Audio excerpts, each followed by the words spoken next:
Hello all. So how to invest in Chinese economy and Chinese stocks and how to gain benefits from this one of the fastest growing large economies in the world and the second largest economy GDP wise it's around 12 to 13 trillion dollar economy and how to benefit from that growth market. And that's why I thought of doing this video, and in this video I'm going to explain how globally investors can invest in Chinese stocks and gain benefit from their growth.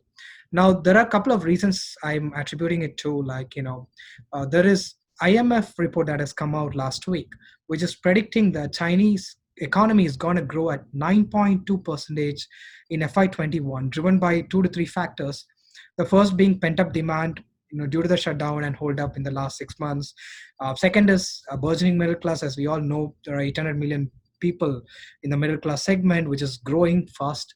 And obviously, the technology sector is dominating almost globally. I would say the Chinese technology sector and biotechnology is dominating, and there is a huge potential there to look at as an investment basket. So putting it all together, China is going to do really well in the next 1 year or even couple of years ahead. They've been growing at little slow pace, moderated pace of 5 to 6% in the last 2 3 years, but it's going to change, and it's a right time to get into the Chinese market. And I want to do this video to show really how to invest in Chinese stocks, and let's get into that quickly. And so here's a presentation I put together. And before we move into the presentation, there's a quick disclosure that some of the stocks that comes up is purely from analysis and illustrative purpose. And that's a standard disclaimer and part of the website.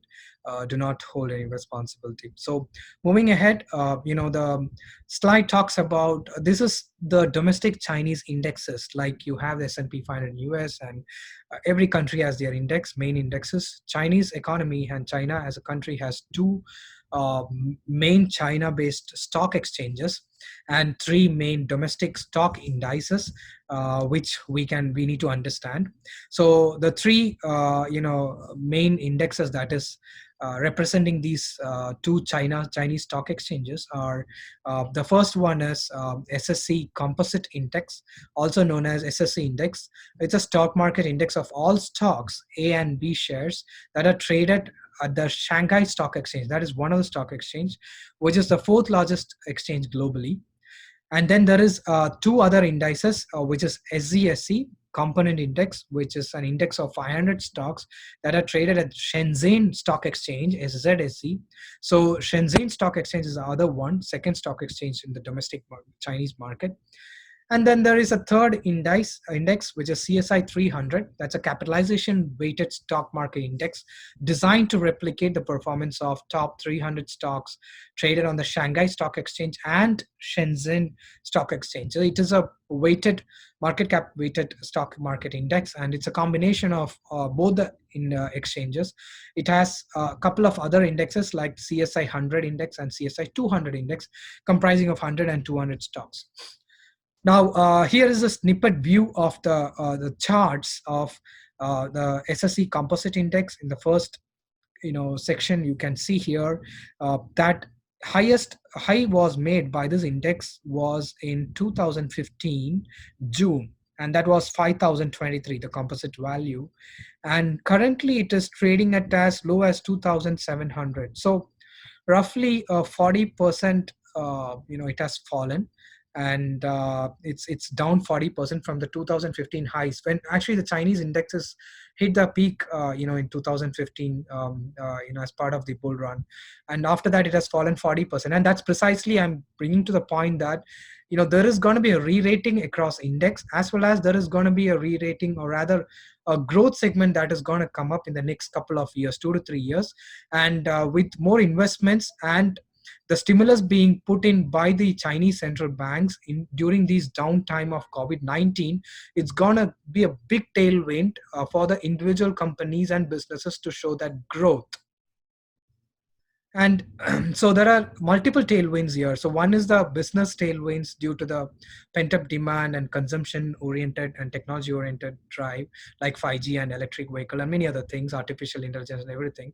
A lot of investments are done by the Chinese government towards these new age growth sectors. And then there is stimulus and interest rate cuts, that is monetary and fiscal policies, that is serving as a tailwind. Plus, there is a re-rating possible from these 40% drawdown points on the charts from just at the index level. You can imagine what individual stocks can do. So Chinese stocks hasn't done anything in the last 4 to 5 years, really speaking, for investors. So it's the right time to enter to gain benefit from the uptick. So then look at this SZSE component index, pretty similar story. The high was made in June at 18,000 levels, and now it's trading at 10,000 levels. So again, another 40% drawdown. Now look at the CSI index, pretty much same story. So across Chinese indexes, this is a story, and across Chinese stocks, except few of them, pretty much down, hasn't done any returns to the investors. So there is a potential re-rating of PE that can happen, driven by just the valuation. And let's look at how global investors can now invest in China. Here are the global institutions, and for investors globally, non-US global investors, somebody can look at investing through Hong Kong exchange or Singapore exchange, or directly in the composite indexes. So global institutional ETFs that are exchange traded funds that are trading for emerging markets focused on China. There are about 35 institutional ETFs focused on Chinese market. So MSCI, is a famous family exchange traded ETFs managed by Morgan Stanley. Then there is a family of exchange traded funds managed by BlackRock, which is called iShares, and pretty much they do it for even US ETFs and global other ETFs. So Spider funds (SPDR) are owned by State Street Global Advisors. These are some of the leading global institutions who have launched and been running these ETFs focused on China for a long time. Now, some of the major best performing China-based ETFs in this list, managed by these institutions are, I have put up around six of them there, need not be in any specific order and not driven by any specific reasons, but these are been performing well over the last few years. So that includes Global X MSCI China Information Technology ETF, CHIK is the symbol, and that's focused on Chinese technology sector. Then there is iShares MSCI China ETF, MCHI, that's Morgan Stanley's. Then there is Spider S&P China ETF, GXC is the symbol. Then there is Crane Shares CSI China Internet ETF, again it's Web KWEB, based on Chinese technology internet stocks. Deutsche X Trackers Harvest CSI 300 China A shares ETFs, ASHR is the symbol. And there is Vanguard Total China Index ETF 3169. So these are for some of the leading Chinese ETFs that one can look at.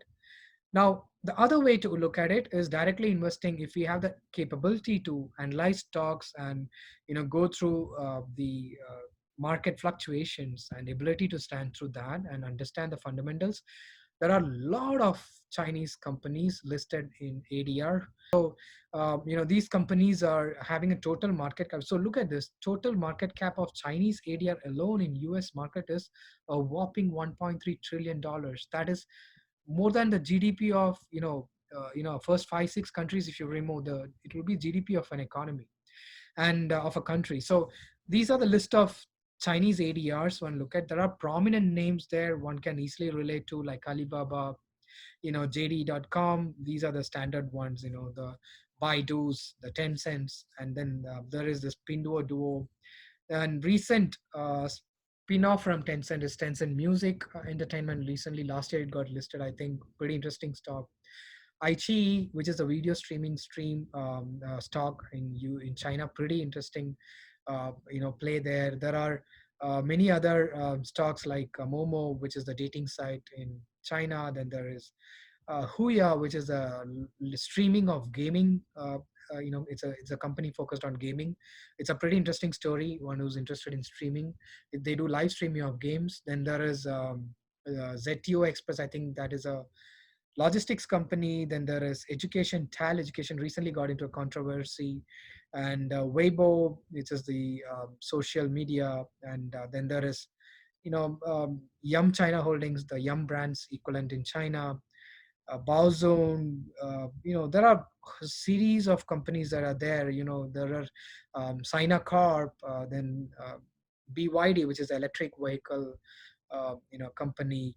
and some of them are into biotechnology, right? It's China Biology. Meitung Dianping, another interesting famous company. Then you have uh, a lot of them, new tech, which is into electric vehicles. Like you have healthcare companies, and a series of ones. You can look at analyzing all these. There is it's across the logistics, across the sectors, into technology, and a lot of ADRs. So one of the interesting another interesting story I recently heard is Anta Sports, which is the Chinese sponsor for the Olympics, supposed to happen this year, but which is pushed to next year. Anta Sports is a pretty interesting firm, just like Nike, and they have it. I think they are the official retailer of Puma, if I'm not wrong, in China. So, or Fila probably. So there is a series of companies here, and one could just pick and choose, do analysis, or if not, I have listed out the ETFs or the indexes one can look at investing. So I hope this is helpful. China is definitely a destination not to be missed out in somebody's portfolio, especially if someone is interested in diversification of assets. And it helps to have 20% of portfolio, 25% of portfolio in the second largest economy globally, which is growing still at a steady clip, like 9% in the next 1 or 2 years, which is pretty good based on IMF forecast. And let's see how it all turns up. And hope this was helpful. Thanks for staying with me.